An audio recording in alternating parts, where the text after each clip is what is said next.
c'était hallucinant.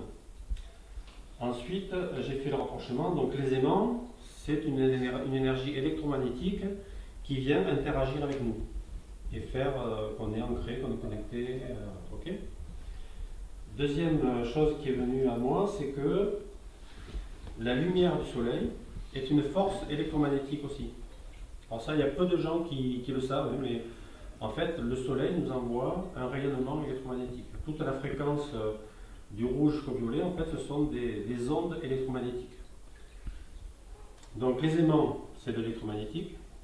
Le soleil nous envoie des ondes électromagnétiques, et quand on décortique les lumières, les couleurs du soleil dans l'arc-en-ciel, on voit qu'il y a le rouge, l'orange, le jaune, le violet, le bleu, l'indigo. Non, attends, que j'ai fait. Le rouge, l'orange, le jaune, le vert, le bleu, l'indigo et le violet. Ça vous rappelle rien, ça? Ces couleurs? La couleur des chakras. Donc les aimants électromagnétiques, le soleil électromagnétique avec ses couleurs, ses couleurs quand on décompose sa lumière du rouge jusqu'au violet, et nos chakras qui vont du rouge jusqu'au violet. Je me suis dit, est-ce que je ne peux pas utiliser simplement mes chakras et mes fréquences pour obtenir la même chose que les aimants? J'ai sauté le soleil, c'est-à-dire travailler sur l'ancrage. Et donc j'ai commencé à expérimenter des choses dans ce sens-là.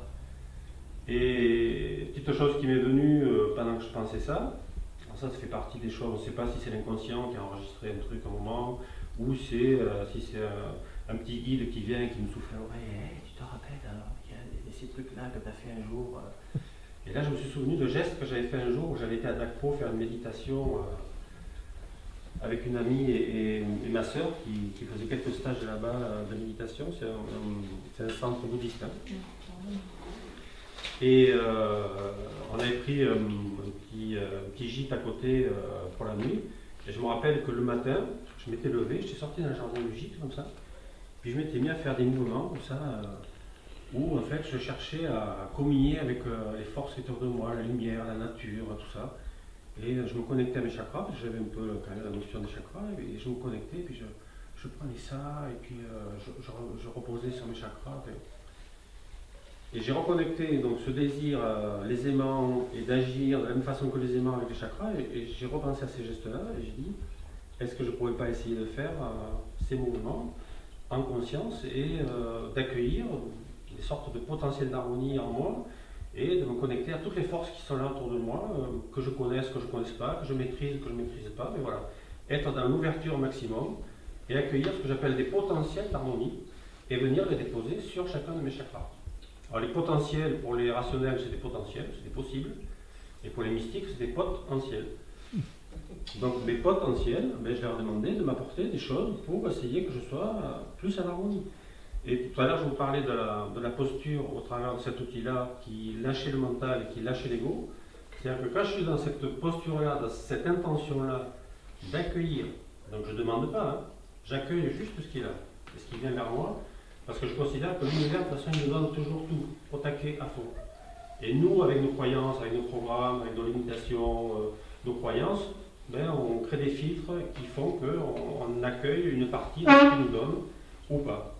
Et en fait, le fait d'essayer de lâcher ça, de se dire, ben, j'accueille tous les potentiels d'harmonie pour moi, pour être, c'est au-delà de moi, mais je vous en parle après.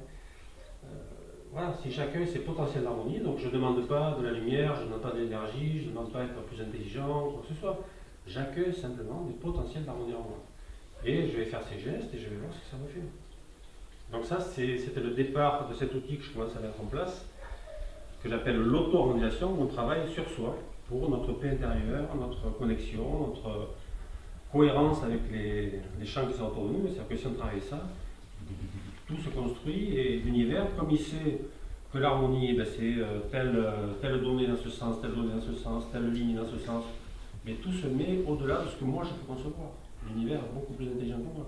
Il se nourrit depuis des millions d'années de ce que nous on expérimente au quotidien. C'est-à-dire que pour moi, le fonctionnement de l'univers, c'est de créer de la matière, de créer des champs de matière, de vie, d'être, pour qu'ils expérimentent des choses, qui sentent des choses et qui me renvoient cette information pour que je me nourrisse de cette information. Et donc l'univers se nourrit d'informations, d'expériences, de sentiments, d'émotions, de grisons des fois, parce qu'il y a aussi des choses qui se passent dans la vie des personnes où ils vont guérir parce qu'il y a une personne qui va être intervenue. Et ça aussi, ça s'enregistre. Et c'est pour ça qu'il y a des guérisseurs qui se connectent à ces univers ou ces égrégores de guérison et qui arrivent à guérir des personnes alors que personne n'arrive à les guérir. Voilà. Donc il y a plein d'informations comme ça dans l'univers et on nourrit l'univers de tous nos vécus. Donc l'univers, il a une intelligence qu'on ne peut même pas capter. C'est incommensurable.